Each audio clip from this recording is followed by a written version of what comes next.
ಕೇಸಲ್ಲಿ bomb ಬ್ಲಾಸ್ಟ್ಗಳನ್ನು arrest ಮಾಡಿದ್ರು. ಅದು ರಾಜಕೀಯವಾಗಿ ಬಳಕೆ ಆಗ್ತಾ ಇರುತ್ತೆ. ಅಂದರೆ ಒಂದು ಉಗ್ರರನ್ನ ರಕ್ಷಣೆ ಮಾಡುವಂಥ ಕೆಲಸ ಕಾಂಗ್ರೆಸ್ ಮಾಡ್ತಾ ಇದೆ, ಇನ್ನೊಂದು ಕಡೆ ನಮ್ಮ ಬ್ರದರ್ಸ್ ಅಂತ ಹೇಳ್ತಾ ಇದ್ದಂಥವ್ರು ಇವತ್ತು ಬ್ರದರ್ಸ್ ಅರೆಸ್ಟ್ ಆಗಿದ್ದಾರೆ. ಏನು ಹೇಳ್ತಾರೆ ಅಂದರೆ ನೋಡಿ, ಅಶೋಕ್ ಅವ್ರು ಸೇರಿದಂತೆ ಎಲ್ಲ ಬಿಜೆಪಿ ನಾಯಕರು ಯಾವುದಾದ್ರೂ ಈ ಹೇಳಿಕೆಗಳನ್ನು ಅಷ್ಟೇ ಕಟ್ ಮಾಡಿಕೊಂಡು ಅದಕ್ಕೆ ಪೇಕ್ ಮಾಡಿ ಇಂಥ ಪ್ರಚಾರಗಳನ್ನು ಮಾಡ್ತಕ್ಕಂಥದ್ದಿದೆ. ಈ ಬಿ ಜೆ ಪಿಯವರು ಅದನ್ನು ಮಾಡೋದು ಬಿಟ್ಟರೆ ಬೇರೆ ಕೆಲಸನೇ ಇಲ್ಲ. ಅವರಿಗೆ ಗೊತ್ತಾಗಿದೆ ಈ ಸರಿ 10 ವರ್ಷದ ಆಡಳಿತ ನಮ್ಮದು ವಿಫಲ ಆಗಿದೆ. ಈ ಸರಿಗೆ ಅಧಿಕಾರದಾಗ ಬರಲಿಕ್ಕೆ ಬಹಳ ಕಷ್ಟ ಇದೆ. ನಮಗೆ ಏನಾದರೂ ಮಾಡಿ ಕಾಂಗ್ರೆಸ್ ಮೇಲೆ ಆಪಾದನೆಗಳನ್ನು ಮಾಡಿ ಗೂಬಿ ಕೂಡಿಸಿ ತಾವು ಬರಬೇಕು ಅಂತಕ್ಕಂಥದ್ದು ಏನು ಪ್ರಯತ್ನ ಮಾಡ್ತಾರೆ, ಅದು ಯಾವುದೂ ಕೂಡ ಸಫಲ ಆಗಲ್ಲ. ಖಂಡಿತವಾಗಿಯೂ ಕೇಂದ್ರದಲ್ಲಿ ಅವರಿಗೆ ಅಧಿಕಾರಕ್ಕೆ ಸಿಗಲಿಕ್ಕೆ ಸಾಧ್ಯನೇ ಇಲ್ಲ. ಈ ಕೇಸಲ್ಲಿ ಅರೆಸ್ಟ್ ಆಗಿರೋದು ನೋಡಿ, ಯಾರೇ ಇರಲಿ ಈ ದೇಶದ ಸಂವಿಧಾನದ ಪ್ರಕಾರ ದೇಶದ್ರೋಹಿಗಳು ಯಾರೇ ಇರಲಿ, ಆತಂಕವಾದಿಗಳಿರ್ಬೋದು, ಭ್ರಷ್ಟಾಚಾರಿಗಳಿರ್ಬೋದು, ಯಾರೇ ಇರ್ಬೋದು, ಅವರಿಗೆ ಶಿಕ್ಷೆ ಆಗ್ತಕ್ಕಂಥದ್ದು ನಮ್ಮ ಸಂವಿಧಾನದಲ್ಲಿ ಅದು ಹಕ್ಕಿದೆ. ಆ ಹಕ್ಕಿನ ಪ್ರಕಾರ ಕೆಲಸ ಆಗುತ್ತೆ. ರಕ್ಷಣೆ ಮಾಡುವಂಥ ಕೆಲಸಕ್ಕೆ ಮುಂದಾಗ್ತಾ ಇದೆ. ಯಾವ ಬ್ರದರ್ಸು ಇಲ್ಲ, ಯಾವ ಸಿಸ್ಟರ್ಸು ಇಲ್ಲ. ನಡಿಯಪ್ಪ ನೀನು ಯಾವ್ದು ಹೇಳ್ಕೊತ ಕುಂತೀಯ?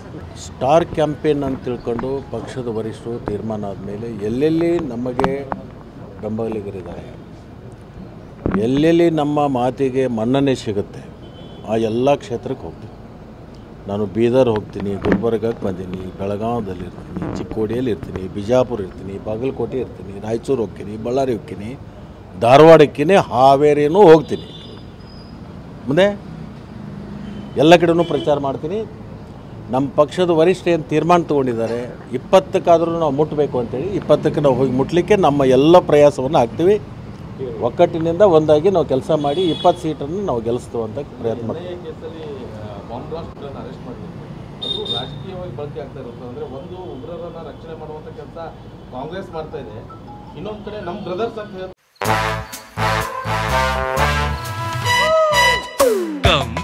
Come my love, please don't say no baby. Come my love. V-Guard ನ air coolers extra large cooling pad ನೊಂದಿಗೆ ಇದು ಎಂತೆಂಥವರನ್ನು ಕೂಲ್ ಆಗಿಸುತ್ತೆ. V-Guard air coolers, long lasting cooling.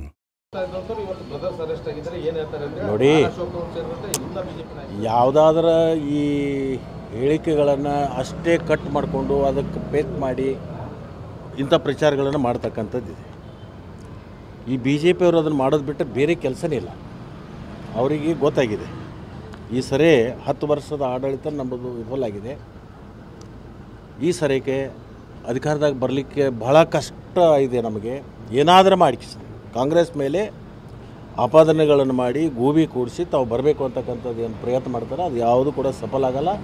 ಖಂಡಿತವಾಗಿಯೂ ಕೇಂದ್ರದಲ್ಲಿ ಅವರಿಗೆ ಅಧಿಕಾರಕ್ಕೆ ಸಿಗಲಿಕ್ಕೆ ಸಾಧ್ಯನೇ ಇಲ್ಲ. ಈ ಕೇಸಲ್ಲಿ ಅರೆಸ್ಟ್ ಆಗಿರೋದು ನೋಡಿ, ಯಾರೇ ಇರಲಿ ಈ ದೇಶದ ಸಂವಿಧಾನದ ಪ್ರಕಾರ ದೇಶದ್ರೋಹಿಗಳು ಯಾರೇ ಇರಲಿ, ಆತಂಕವಾದಿಗಳಿರ್ಬೋದು, ಭ್ರಷ್ಟಾಚಾರಿಗಳಿರ್ಬೋದು, ಯಾರೇ ಇರ್ಬೋದು, ಅವರಿಗೆ ಶಿಕ್ಷೆ ಆಗ್ತಕ್ಕಂಥದ್ದು ನಮ್ಮ ಸಂವಿಧಾನದಲ್ಲಿ ಅದು ಹಕ್ಕಿದೆ. ಆ ಹಕ್ಕಿನ ಪ್ರಕಾರ ಕೆಲಸ ಆಗುತ್ತೆ. ರಕ್ಷಣೆ ಮಾಡುವಂಥ ಕೆಲಸಕ್ಕೆ ಮುಂದಾಗ್ತಾ ಇದೆ. ಯಾವ ಬ್ರದರ್ಸು ಇಲ್ಲ, ಯಾವ ಸಿಸ್ಟರ್ಸು ಇಲ್ಲ. ನಡಿಯಪ್ಪ ನೀನು ಯಾವ್ದು ಹೇಳ್ಕೊತ ಕುಂತೀಯ?